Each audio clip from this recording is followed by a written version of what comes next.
Yes, Red Zone TV kwoli webale kubanga okyagoberera yonna gy'osinzira okubanga gy'otulabira kyokola kya mutawana nnyo gwa kyatambula naffe ku mukutu gaggadde ogwa Red Zone TV atanaba kubanga osubscribinga kirira wansi awo woolaba ekigambo subscribe kikwateko kwata kade aka notification ogenda kuba tomisinga nsonga yonna. Njagala kubanga nkuwa ebigambo bya His Excellency Robert Kyagulanyi Ssentamu byayogedde bw'abadde wali ku ofisi ye esangibwa e Makerere Kavule. Mawulire gano twagakuwadde wabadde atugoberera okuva ku makya His Excellency Robert Kyagulanyi Ssentamu gamaze okubanga naye ataanya ebigambo byaba political prisoners abakulembeddwamu Mujahideen Sanya.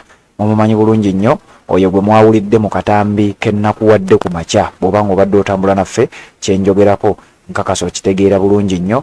Omusajja oyo yawulikiseeko mu katambi ng'ayogera ne full figure ku ssimu nga kiraga nti bagonze era bakkiriza emisango gye babateekako. Bigambo bangi babadde babibuusabuusa bangi nga balina engeri gye babyogeramu. Kakati ebigambo bya president byenkakasa era byensuubira obulungi nti gwe ampuliriza kati oyinza okuba wabiwuliddeko, oyinza okuba olabye speech ya president eno, so kati gwe atagiwulidde ate abitegedde wano ku mukutu ogwa Red Zone TV ffe tubeerangawo okubeera nga ate tubikomezaawo n'obeera nga oddamu oba osobola okubeera nga naawe omanya kiki His Excellency kyayogedde ku nsonga ezigenda mu maaso naddala zino ez'abasibe ba political prisoners. Wuliriza ebigambo bino n'obwegendereza tugenda kubanga ate tutambula bigambo biwanvumukko era nja kukusaba okawa obudde sigenda kukuwa distraction yonna wabula njagala owulire buwulizi ebigambo His Excellency byayogedde. Comments ze ezoba oliawo ez'omugaso ennyo ku mboozi ey'aba political prisoners bano abakwatibwa nga kati bali mu kukakibwa babeere nga bakkiriza emisango gye batazza olw'okwagala okubeera nga bateebwa. Jukira nakuwadde akatambi ku makya nga Sanya oyo gwolaba ku screen yo nga yakulembedde ttiimu eyo kuliko ba Olivia Lutaya n'abantu abalala nga bozze ng'obawulira baawulikiseeko mu katambi nga balaga nti balaajanira omukyala amanyiddwa nga full figure ajja abayambe. Era bannayuganda bangi bavuddengayo nga boogera ku nsonga eno nga akatego okulaba nga oba oliawo beetikkula abantu bano tebayagala dde okubata ne kigaana wabula kati bafunye chance eno ey'okubawogeza bakkirize bawaayirize His Excellency Robert Kyagulanyi Ssentamu nti yabatuma mu bikolwa bino. Wulira engeri Robert Kyagulanyi Ssentamu gy'ayogedde ku mboozi eno nzija ate tubeere nga tweyongerayo. Mwebale nnyo okujja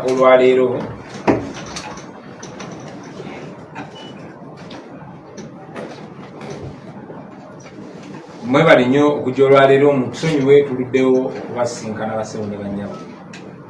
Olwaleero mbayise okwogera ku nsonga y'Abaganda baffe abaasibwa olw'ebyobufuzi, abaasiba nga tebalina musango, nga paka olunaku lwaleero bamaze emyaka egikunukiriza 4 nga bali mu kkomera awatali musango n'ogumu gwe bazza. Nga bwe tuzze nga tubagamba nti bano abantu tebalina musango n'ogumu gwe bazza, kubanga okubaako n'omuntu gw'owagira nga yeesimbyewo ogwo teguba musango. Naye nga muzzemu mulaba gavumenti yabakuumira mu kkomera ng'ebawoleza mu kooti ez'amagye newakubadde si bannamagye, ne babakuuma ng'omusango gwabwe teguwozeddwa, babaleeta buleesi mu kooti nakubazaayo, tewali bujulizi bwonna bwe balina okumala emyaka egikunukkiriza 4. Ebiseera bingi abantu abakiikirira gavumenti ya Museveni babadde nga babatuukirira mu makomero eyo gye babasibira nga batwala obubaka bumu bwokka, mukkirize nti mwaza omusango mulyoke muteebwe, bwe kiba si kyo mujja kuvundira mu kkomera. Oluvannyuma lw'okubaleeta mu kooti nga babazaayo mirundi ekisuka 56 nga naye tewali kiva mu kooti, emirundi 4 nga balooya baffe bagenda okubeeyimirira naye beera application 4 ne bazigana ng'ensonga gye bawa bagamba nti bazadde baabwe ababa baze okubeeyimirira si bantu basaanidde obeeyimirira. Twatuuka n'okusindika abamemba ba parliament okubeeyimirira naye kooti y'amagye n'egaana. Emu ku nsonga gye basembayo okuwa bagamba bano abasibe tebalina bifo we babeera bimanyiddwa, newankubadde abasinga obungi babakwata nga babajja mu maka gaabwe. So oluvannyuma lwa bino byonna n'ogendanga mu kkomera abamu basuubiza ssente n'amayumba singa bakyusa ebigambo byabwe ne bakkiriza emisango egyo gye batazza ne batakoma okwo wabula ne bawayiriza naffe abakulembeze nga bagamba twabalimbalimba twabasindika mbuzi bw'emisango bamaliriza ng'abamu babamenye emigongo gyabwe era nga babakkirisiza emisango gye batazza. Jjukira bano abantu babadde nga babatuukirira, abamu nga babatuukirira kiro, abasirikale bagenda ne babalaba ekiro ne babatiisatiisa ne bagezaako bakkiriza bye bataakola, ate nga mwana watuffe bannaabwe tebatukkiriza batuukako, ne bwe tuba tubakyalidde batuwaako omu oba babiri ate nga ddakiika emu oba bbiri ne babatwala nga tebatukkiriza batuukako, naye nga bo babeera babatuukirira ebiseera ebimu n'ekiro. So bamaliriza ng'abamu basobodde obbanafuya era ne babakkiriza bye baagala. Basooka kukkiriza bannaffe abamu 6 abaali ekitalya ne bawandiika ebbaluwa nga basaba balooya baffe ababadde babawolereza okumala egyo emyaka egikunukkiriza mwena abamu egisukkamu, nga basaba nti balooya baffe balekerawo bawolereza nga baagala ate balooya b'amagye be baba babawolereza. Ekyo tetwakitegeera bwe nakwata ekkubo ne bannange ne tutuukayo ekitali bakyalira ne bakkiriza nti kituufu baali babatiisatiisiza era abamu ne bagonda. Abamu bakyusa ne badda ku kye baaliko, naye abalala era twaba-understandinga ne tubasaasirirayo. Olunaku lwajjo bannaffe 3 baavuddeyo bo oluvannyuma lwa bye babayisizaamu ne babakkiriza olw'empaka era ne bavaayo ne bagamba ekkooti y'amagye ibaza emisango. Mwabo mwe mwabadde Muwanguzi Paul, mwe mwabadde Obalayi Siraje, mwe mwabadde Muganza Joseph.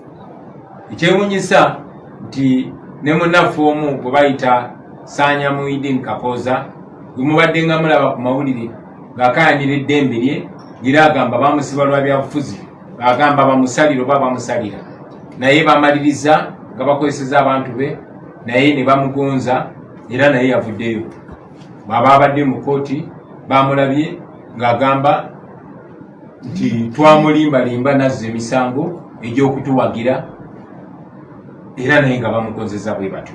Ekyewuunyisa kyokumala ebbanga ddene nga bagaana mwe bannamawulire ogenda mu kooti, nga bagaana famire zaabwe ogenda mu kooti, ebiseera ebimu nga bagaana ne balooya ogenda mu kooti. Naye ate mwana watu olunaku lwajjo mwalabye nti abatali balooya ne kubanga bakolera mwami Museveni bo babadde basobola n'okuyingira mu kooti eyo, kubanga kooti y'amagye tewaliyo kuwa kitiibwa ddembe lya muntu, tewaliwo kulowooza ku ddembe lya muntu, human rights. So bo bagenderera ku making sure gy'oli bamwogeza kye bamwogeza, oba bakoze batya oba bamutulugunyiza batya oba bamunyigiriza batya, baagala kumwogeza kye baagala ayogere, kubanga bwe bamukkiriza emisango gino abatasobola kuvaayo mukomera ate n'abagulako omusango ogw'omusiba mu bukyamu. So ekyo kye bagezaako okwetaasa. Tumaze ebbanga ddene nga bannaffe abamu nga tubabuulira era bannaffe abasinga obungi bakyali bagumu, naye kitukakatako okujja ne tubategeeza singa wabaawo omu gwe bagonzezza. Tuzze nga tubalabula ku bino ebintu, naye ate ku mbeera gye bayisiddwamu era tubasaasira era tutegeera ne kye bayitamu. So tetubanyiigira, tubasaasira busaasizi olw'embeera eyo gye bayitamu, naye nga bannaffe abalala bakyali abagumu tubenkalejinga mubeere bagumu, kubanga kino okukkiriza omusango gw'otazza baba baagala kujjako ddembe lyo, kubanga tuzze nga tubagamba nti lazima ng'embeera eteredde state ejja kuba erina okuliyirira bano abantu olw'okubasiba mu bumenyi bw'amateeka. Naye era kino njagadde nkyogereko mbalage obumenyi bw'amateeka oli mugenda mu maaso okutyoboola ekitongole ekiramuzi ekyandibadde kye twayitanga ekitongole eky'obwenkanya kati kitongole kya butali bwenkanya, n'okulaga engeri gye bakozesa ekkooti y'amagye okunyigiriza Abannayuganda. Ekkooti y'amagye kati olunaku lwaleero ekozesebwa nga tuulu oba ng'ekyokulwanyisa kya mwami Museveni okulwanyisa okukijjanya n'okutulugunya abo abamuvuganya ng'abatwala mu kkooti y'amagye newakubadde si bannamagye. Tumaze ebbanga nga tusaba ekkooti ensukulumu eya Uganda ebeeyo etangaaze ku nsonga eyo, ewabule ku nsonga eyo. Mujjukira nti kkooti evunula etaputa semateeka yavaayo neyasanguza nti okukwata ne basibira oba okusibira n'okukozeseza abantu abatali bannamagye mu kkooti y'amagye kiba kimenya amateeka. Naye baapiringa mu kkooti ensukkulumu, ekkooti ensukkulumu nga yina okulungamya ku nsonga eno, naye kkooti ensukkulumu egaanye okusala omusango guno kubanga naye ekolera Mwami Museveni era eyagala Mwami Museveni asigale ng'akyakozesa ekkooti y'amagye. So ekkooti ensukkulumu nayo eri part of okunyigiriza kw'abantu, naye ekozesebwa kunyigiriza abantu kuba emanya amazima naye teyagala kwasanguza ekyo, kuba ekkooti ensukkulumu bwevaayo nekakasa ebyasalibwawo kkooti etaputa ssemateeka nti ddala kituufu okuwozeseza bannansi abatali bannamagye mu kkooti y'abamagye. Singa esalawo bwetyo then Mwami Museveni baba bamuggyeko ekyokulwanyisa kye kyakozesa. Olunaku lwaleero Bobi Wine bamutwala mu kkooti y'amagye, Akireevu bamutwala mu kkooti y'amagye, bwe bankwata eggulu Mwaluwa bamutwala mu kkooti y'amagye, kubanga ekkooti y'amagye Mwami Museveni gy'alinako control. Kkooti y'amagye basobola okutulugunya nga batulugunya akakwenza, basobola okukuba ne bakumenyaamenya, naye ne bamala ne bakusindika mu kkomera era nekigenda maaso. So kkooti y'amagye ekyagenda maaso ng'ekozesebwa, ate ekkooti ensukkulumu nayo eganye okuvaayo okwepronounce nga kitegeeza nti nayo egezaako okutulugunya abantu era tegoberera mazima na bwenkanya. Ensonga ezo njagadde nzitanyeko basebo ne bannyabo n'ensi yonna ezimanye, naye tukyayimiridde ne baganda baffe abo abakyali ku mulamwa n'abo be batiisatiisiza ne babakkiriza ebikyamu, nabo tubasaasira naye tumanyi nti tewali kyamaanyi kye bagenda kifunamu okujjako okukozesebwa okunyigiriza bannaabwe. Mwebale nnyo, mwebalire ddala. Thank you very much, ladies and gentlemen.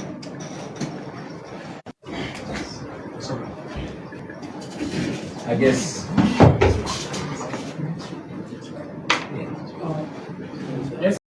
Yes, Red Zone TV kwoli tukyagenda mu maaso n'okubanga ate tukutuusaako ebigambo bya His Excellency Robert Kyagulanyi Ssentamu nga bw'abyogedde. Bigambo ayogedde bingi nnyo byenjagala okubanga ate nkuwa owulirize gwe angoberera ku mukutu guno gwa Red Zone TV. Nkugambye ensonga zikyagendera ddala mu maaso, ebigambo His Excellency Robert Kyagulanyi Ssentamu bingi byannyonnyodde.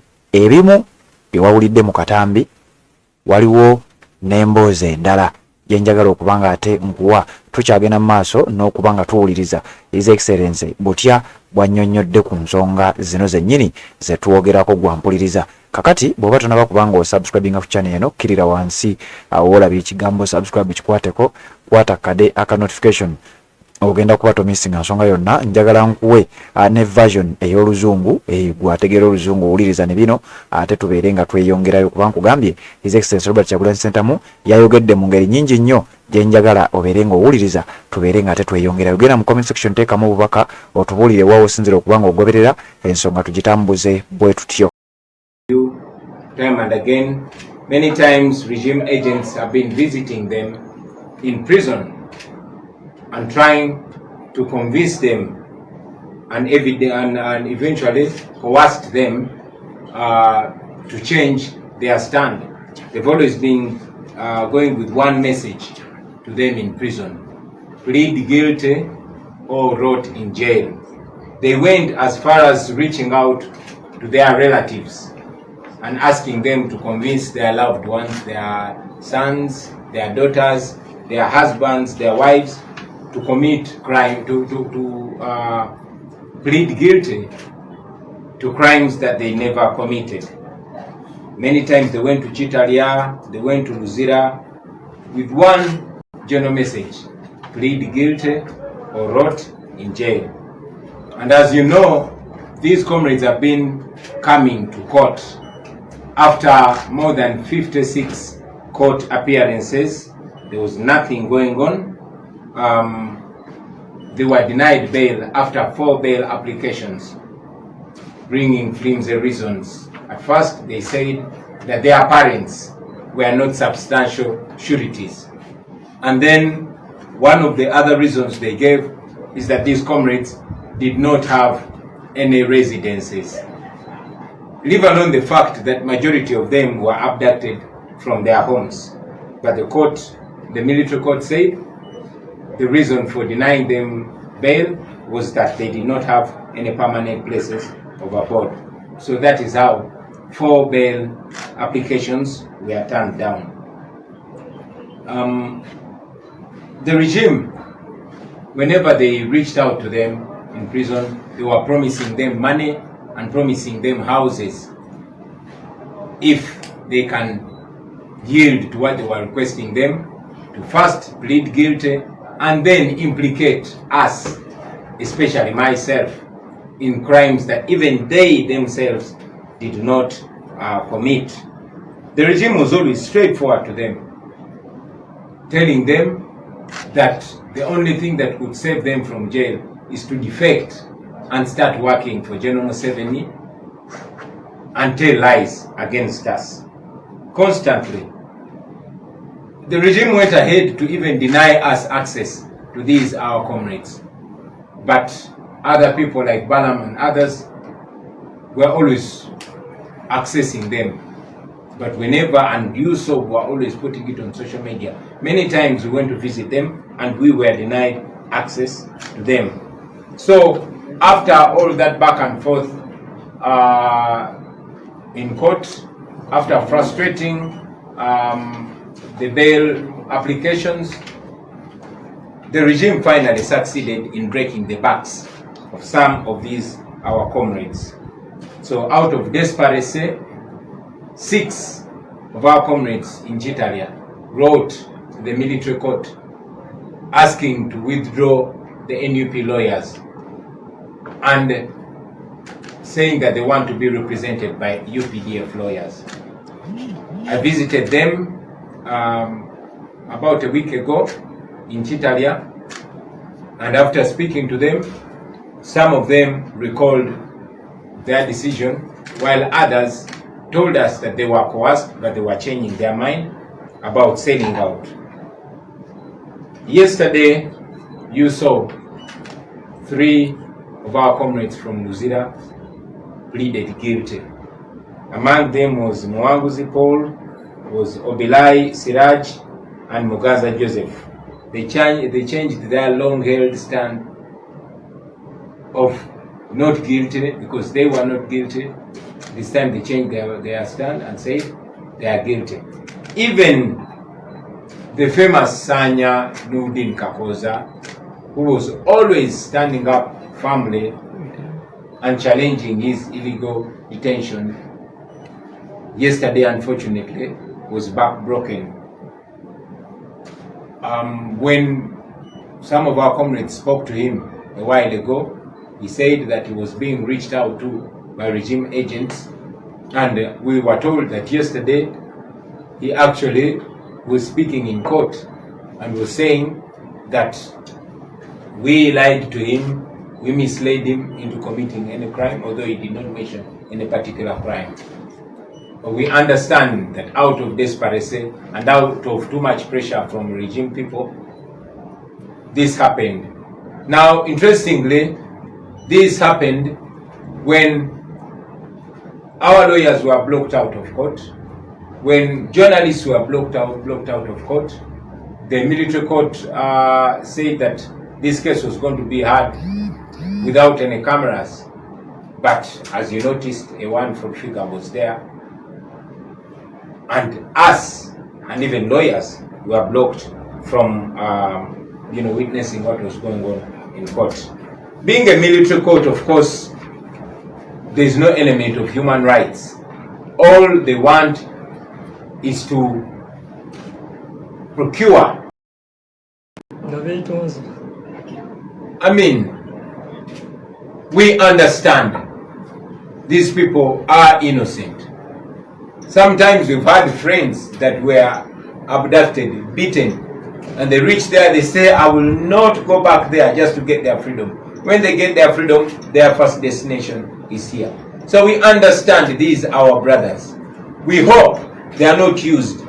But I must also mention that we were told by our comrade Dr. Besigye that many of his comrades who were arrested and slapped with trumped up charges of terrorism during the so-called PRA narrative. Many of them who negotiated actually came back and started dying suspiciously. So I'm telling them not to trust this regime because they will not love you.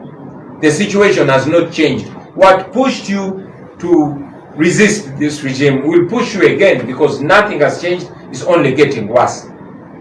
But we were told that those that were released after negotiations, they came back and started dropping dead one by one. We hope these comrades of ours will not drop dead one by one.